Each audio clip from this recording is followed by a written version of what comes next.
24 сәуір күні маңғыстаулықтар тәңірден жаңбыр тілеп, теңіз жағасында тасаттық берген еді. Арада 2 апта өтпей, толассыз жаңбыр жауып, елді мекендерді су басып кетті. Анығын айтайық, ал сіз лайк басып, каналға тіркеліңіз.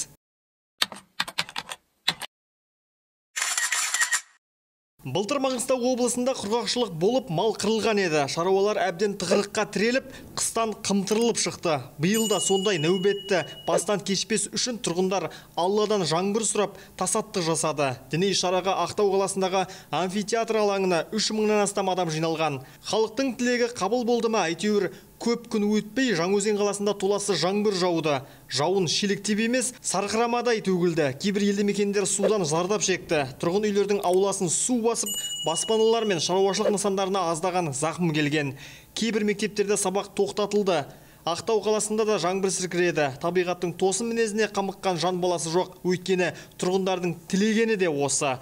Жаратқан жаңбыр сұраған халыққа артығымен берді.